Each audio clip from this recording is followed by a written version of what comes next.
What's up, hooligans? This is Jay Hooligan, and yeah, today I've been wanting to talk about well, it's Suicide Prevention Awareness Month, and I've seen a lot of people post their videos, and just reminds me a lot of things that I've been through in my own life. So, to everybody who shared their stories, I applaud you and for your bravery and your openness for that.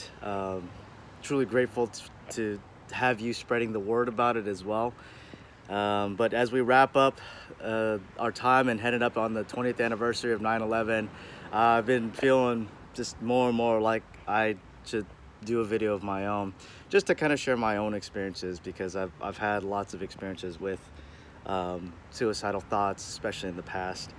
And just a little bit about me. If you've watched any of my videos, whether on YouTube or on Instagram or wherever, I'm a pretty outspoken person now. If you would have known me growing up, and you can ask anybody who knew me from way back when, my family, I was the quiet kid. I was massively introverted. I wouldn't talk to anybody at family gatherings or even parties or anything. I just sit in the corner, wouldn't do anything, right? I had depression, anxiety. I had a lot of negativity, and I've changed over the time. It took me 30 some odd years of my life to get to a point where I could just start to speak out and say things. So how bad it would get during those times, that was like the depression, the anxiety, and everything that started around middle school. I remember talking to one of the actresses that I worked with before, at least on Instagram, and I was like, it's amazing how a lot of people's anxiety and depression started in middle school.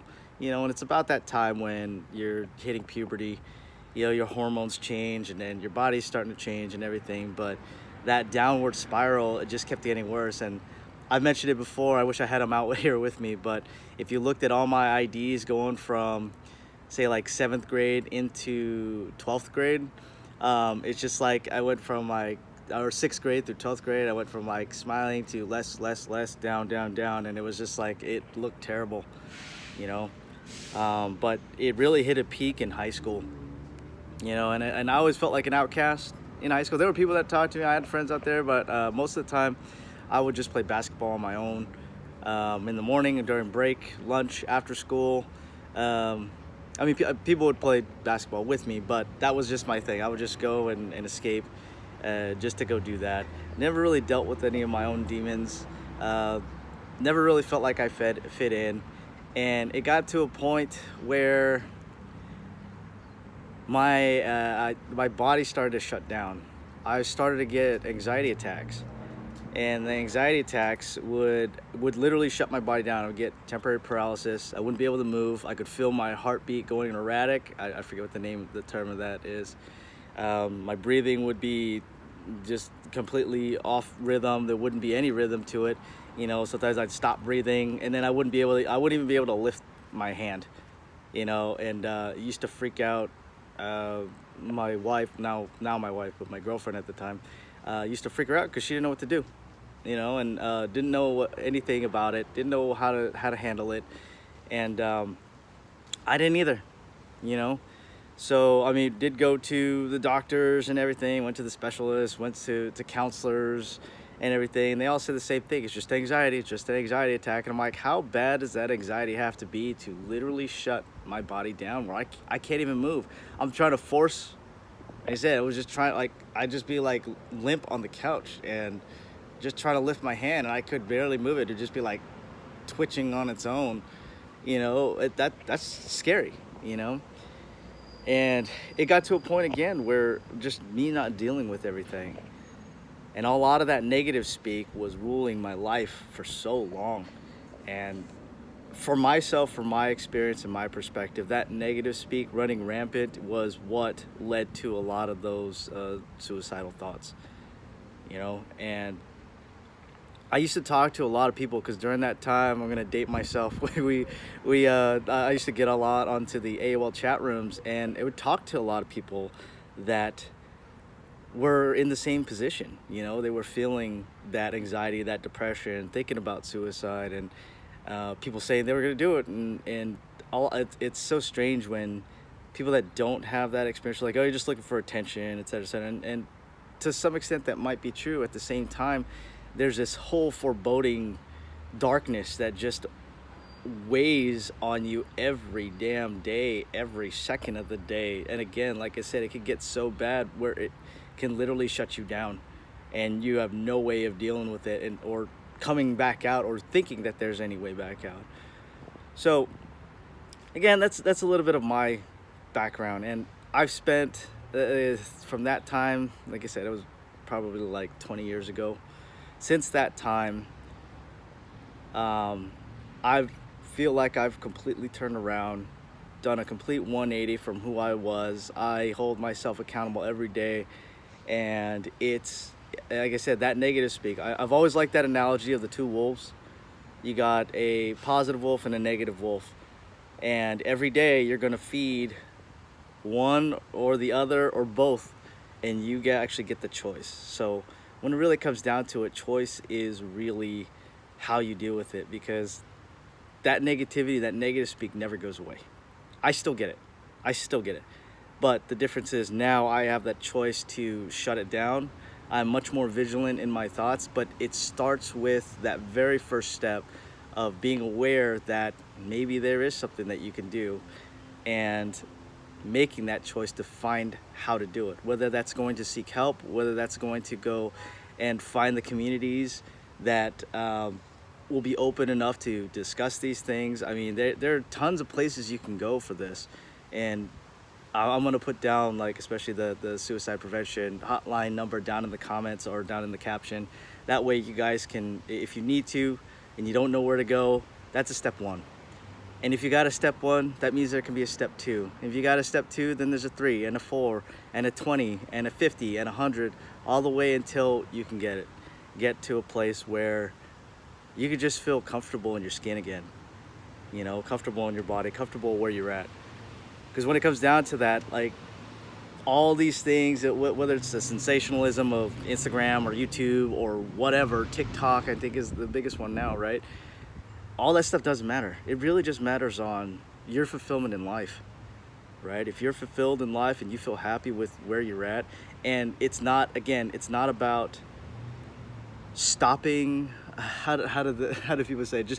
Just don't think that way. And it's like, no, you actually have to put in safeguards and put in these systems. It takes a hell of a lot of self-discipline to start implementing these. And again, if you don't take that step one, it's never going to happen anyway.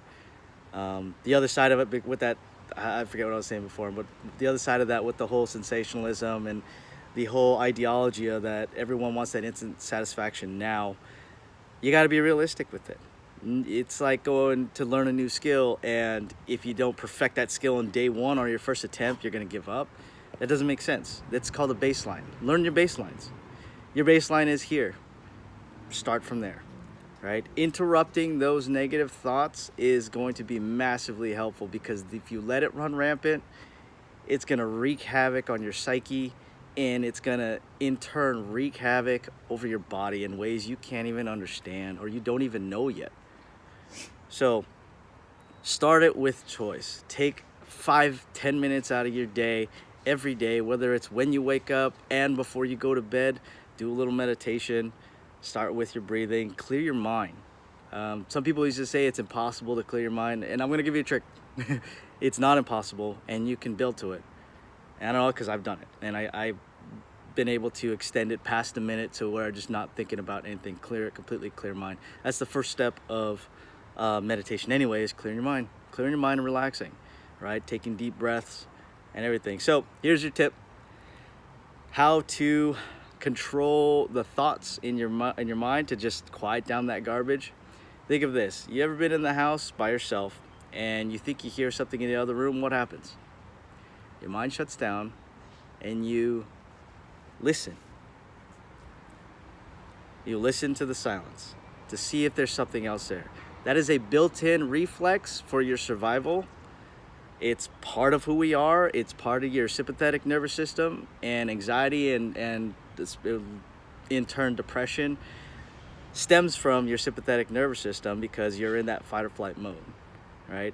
It minimalizes your resources. It diminishes, you know, your relaxation and healing, so then it could prepare to run. So switching out of that first, use it. Listen to the silence. Try to listen to something else and absorb. Time it. And the first time you do it, before any thoughts start coming in your head, might even be like 2 to 3 seconds. That's how I started. 2 to 3 seconds of silence. That was my baseline. I learned my baseline, and then every day, a little bit longer, a little bit longer. Nope, went back. Now I did a little bit less. That's okay. Keep trying, keep pushing. That's the type of self-discipline you gotta have. Do it a little bit every day, right? It's like a giant pile of crap, right? If you have a giant pile of crap in your house and you only see a giant pile of crap without ever taking any of it out, it's always gonna be a giant pile of crap. So start shoveling it out, shovel by shovel, wheelbarrow by wheelbarrow, and eventually, over time, over consistency, it'll go away. And then, well, yeah, it won't go away completely because more crap's gonna be piled on top of it anyway. That's just being realistic, right? But it won't be as daunting because it's so huge. It won't be that foreboding shadow where it looks like a giant mountain to climb that looks impossible. Nothing is impossible. It's just step by step, one day at a time. You know, find your groups, find your tribes, find those communities that are going to help you, you know, that's going to get you out there. But I just wanted to share my experience. It's something that I've been really, you know, passionate about since high school because I was there. And right now I can tell you that for at least the past decade, I haven't had a single suicidal thought. The negative speak is still there. It's always going to be there. It still creeps out any chance I get, any moment that I'm like, I'm exhausted and it starts coming out. I'm at a point now because I've been doing it for so long to just be like, nope, get out. What do I need to focus on? Shift those negative energies to something positive. And that positive doesn't have to be happy. That positive can be like, what can I do to better my situation? Do I need to remove myself from a situation? Do I need to take a few breaths? Do I need to go work out? Do I need to create something? Do I need to build something? You know, do I need to study to build a new skill, to gain a new skill? All that stuff, man. All that stuff is massively helpful because, again, you always hear all the business gurus talk about like everybody's got the same amount of time during the day, which we do, right? But what you do with that, which wolf you feed, that negative wolf or that positive wolf, is going to determine how far it goes and which way it's going to go. And even if you're surrounded by a bunch of negative people, their energy doesn't have to be your energy. Okay? You're going to find a lot of people trying to dump that their emotional load right onto you. And you're nobody's emotional dumpster. Set those boundaries, set those limits. Whew. Well, thanks for watching, guys. Hopefully, again, if you are having that, please reach out to me. Reach out to that suicide hotline, suicide prevention hotline, excuse me. And yeah, realize that you're not alone. It may feel like it, but you're not. There's a lot of people out there that are going through the same thing, and there's a lot of people out there that want to help and want to be there.